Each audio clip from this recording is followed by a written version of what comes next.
Hello there, Digi. How's it going? Nathan. Hi, Colin, everyone. Hope everyone had a great day. As do I. I hope everyone's had a great day. And even if you had kind of a bad day, you get some Star Wars to watch in about, say, 20 minutes. And that always turns my day around. So hopefully that's the same for everyone else. You know, one can hope. Hello there. Welcome to the Hype Chamber.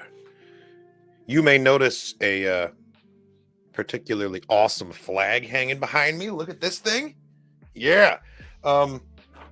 Very happy to announce I received a Swagman package. I didn't get a big box. I got instead this rather slick looking little paper envelope. And if you look carefully, it's like a treasure map dotted around. Skull marks the spot. Man, they know me so well. like actually, it's kind of, yeah, dude, I'm so stoked about the flag. The flag is awesome. I'll show you what else they gave me too. So this is like a tin container.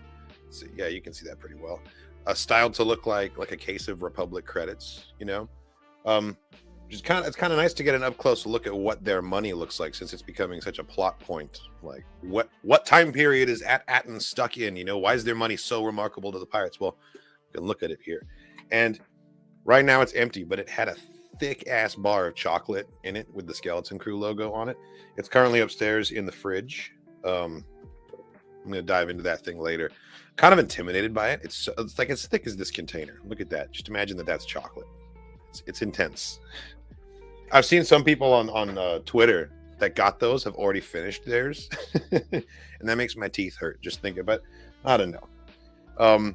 If we lose someone tragically in this show, that's going to turn into my emotional support chocolate, and then I will. Yeah, then I'll have to chow down. This is one of my favorite things that they gave me. Let me see if I can get the focus to change. Sorry, give me a second. So this is a message in a bottle, which I think is just such a cool idea. Oh, it's upside down. It's time to join our crew. I hear you've been searching for adventure. It's time to join the crew. Stream the 2-episode premiere of The Skeleton Crew, December 2nd, only on Disney+. Socials, blah, blah, blah. It's a very, very cool idea, and I can't remember. In fact, I don't believe anyone has ever sent me a message in a bottle before, so this makes me feel like such a pirate, and I really appreciate that. Even if it is just like a commercial in a bottle, whatever. It's a message. I count it. It counts to me.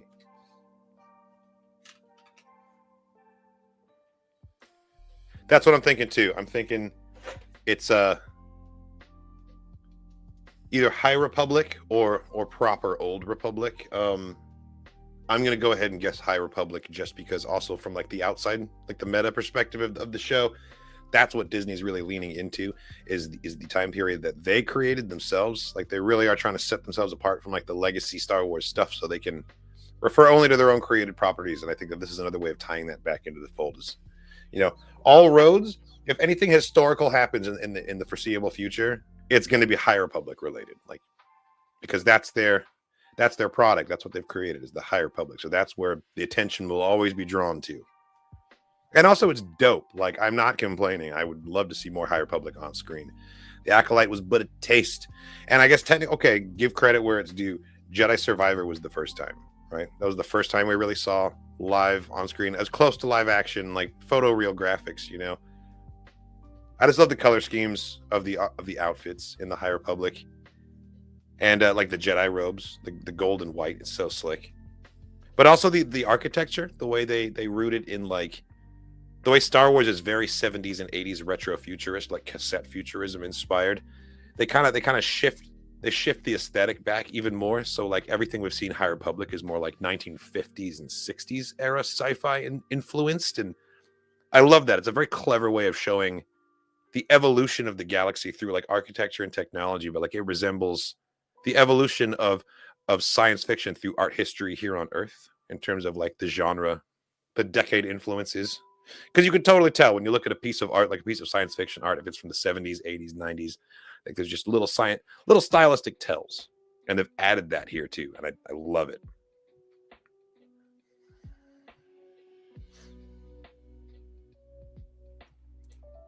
Yeah, dude, I'm so stoked that they released the full Huttese cover of Bunky Dunko, I guess, which is not the same as Major Tom. They didn't just directly translate the lyrics. It's a new song, and it's about Skeleton Crew. They talk about Wim. They talk about Atten.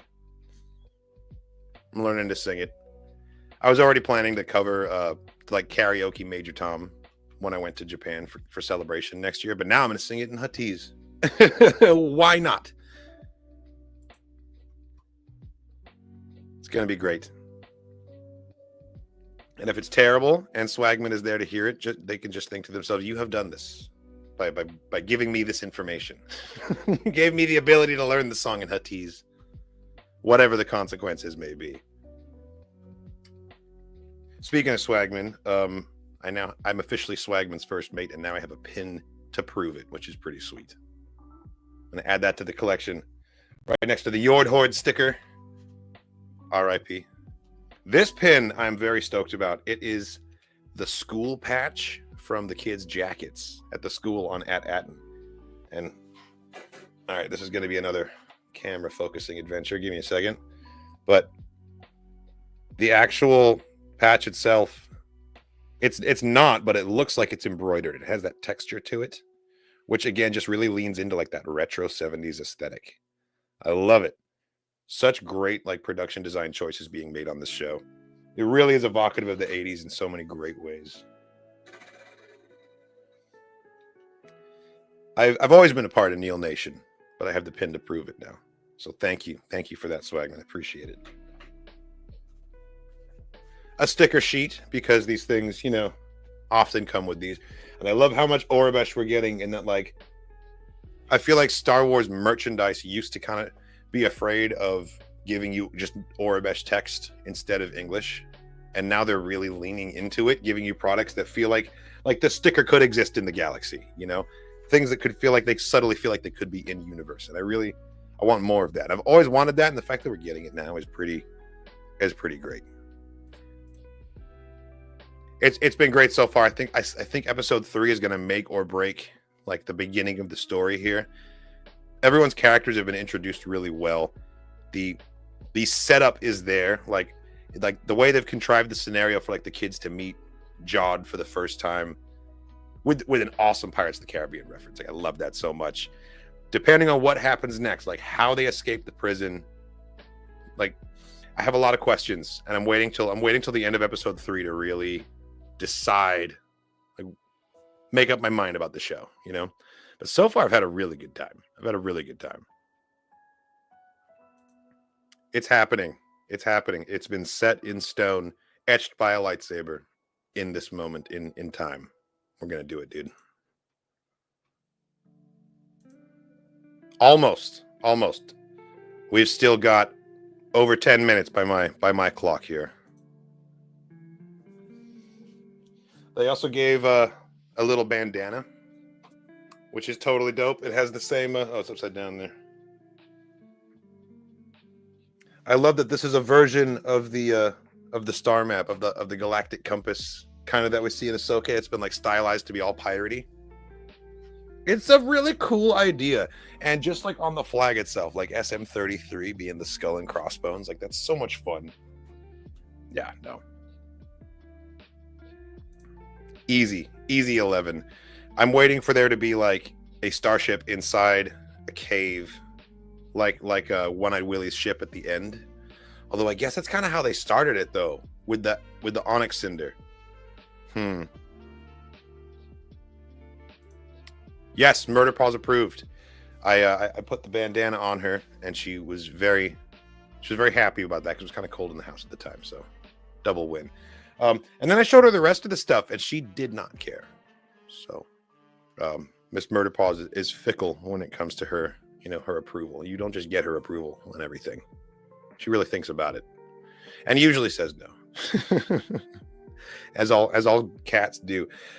So outside of Skeleton Crew and my awesome Swagman package, this has actually been kind of a crazy week for Star Wars. We got a wild announcement. Well, rumor. Okay, everyone remember this is a rumor. It hasn't been fully confirmed yet. That Jeremy Allen White from The Bear and from Shameless is going to be playing Rada the Hutt in The Mandalorian and Grogu.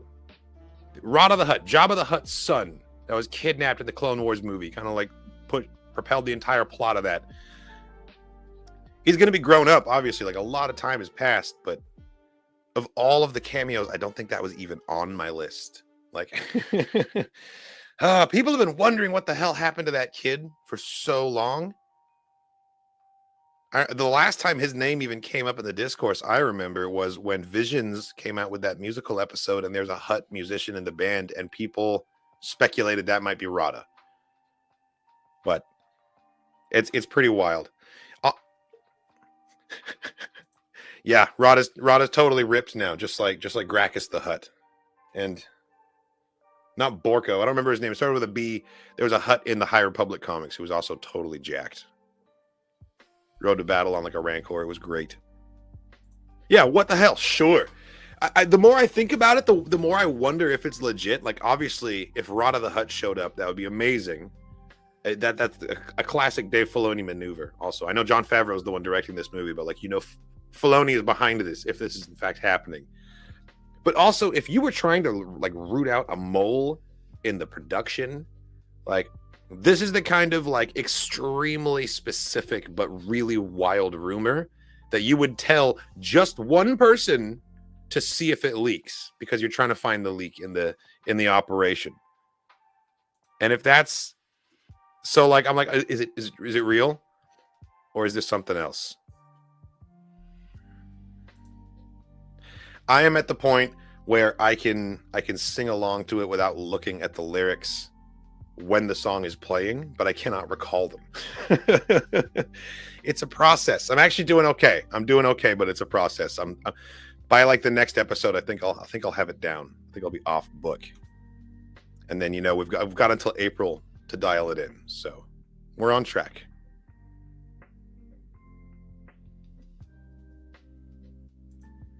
It's going to be amazing.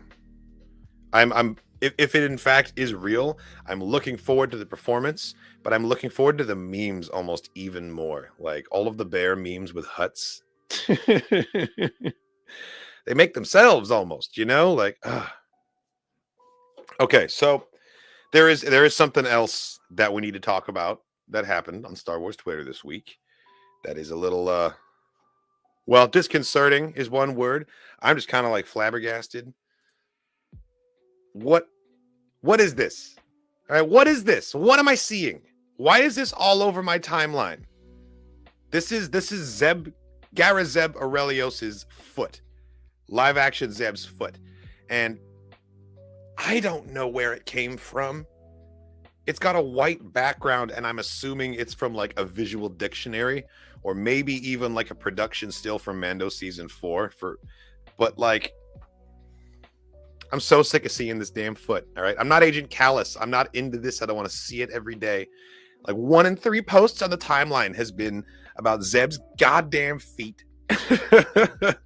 It could be a maquette. I did not realize they made any physical props for Zeb. I assumed he was fully CG, but I guess that does make sense.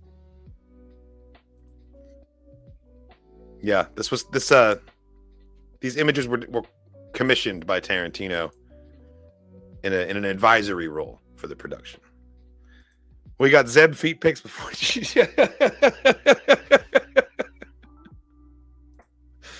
It's important, man. It's important. Well, I will say, the attention to accuracy is there. Okay. So Callus knows what he did, and he's not ashamed. So don't worry about it. But yeah, this has been haunting me for a week now, just about. Like, jump scared on every other post, and yeah, it's not going away. And I just wanted to make sure that everybody got to see it, because if I have to look at it, you have to look at it too. That's how this whole thing works. Hello there. Welcome. Thank you for joining us here in the Hype Chamber for Star Wars Skeleton Crew episode 3. We're doing it a little bit differently tonight as well. The episode drops in just about 7 minutes. I'm going to wrap this up and then connect with Bendu, and we're going to react to the episode together. And then at about 8 o'clock Pacific time, we're going to go live for the Dork Forces podcast, and we're going to discuss the episode. We will be diving into spoilers, so please, if you haven't had a chance to watch Skeleton Crew, what are you doing here, first of all, right now? You should watch it in like 10 minutes. Come on, do it. But if you haven't seen it yet, you might want to avoid the podcast until after the fact, because we will be talking about the plot. We'll be talking about any sort of big reveals or spoilers or things like that. We have a guest tonight, Ronan, my good friend. You've seen him before on the podcast. Really excited to talk to him about the episode and our upcoming hangout in Japan for Celebration. It's going to be so much fun. Yeah, man, it's a deal. In fact, like the group of people that we've already gathered together to like do this, we've all been kind of talking about going to like a big karaoke bar somewhere and just like, you know, getting ridiculous. And I guarantee you they'll have Major Tom on karaoke, so we can do this proper. Absolutely, yeah. No, join the group. Let's do it. But yeah, in summary, I got a dope ass package from Swagman, full of Skeleton Crew pirate booty. I was exposed to Zeb's feet non-consensually on Star Wars Twitter repeatedly and vigorously as well, I might add. Oh yeah, one thing that I forgot to mention is that I also went down to my local Regal Theater and I picked up this 27-inch monstrosity. This is the Warhammer popcorn bucket for Lord of the Rings, The War of the Rohirrim, the new animated feature coming out in just under a week. It'll be here on the 16th. I'm actually really looking forward to it.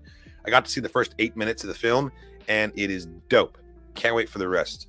But this is the popcorn bucket. Look at this nonsense. You open it up there. That's how deep it is. It's about standard. It's a little bit smaller in volume maybe than like the Alien bucket that Regal put out. But the handle breaks into these 3 sections. And when you buy it, it's all just like stored inside here. But this is, yeah. You absolutely could take people out with this handle. That's exactly, that's kind of the idea, I think. Because you can knock people's phones out of their hands in the damn theater. Because for some reason, everyone is just on their phones at the movies now. When did that become cool, guys? Be respectful of art. Come on. Either way. That's the recap of our hype chamber, and we are just minutes away from the episode. So I am going to say goodnight, and may the force be with you. And I'll see you again going live at 8 o'clock, just over 2 hours from now, for the Dork Forces podcast. I can't wait to dive into episode 3. I'll see you guys on the other side. Thanks for watching, and as always, may the force be with you.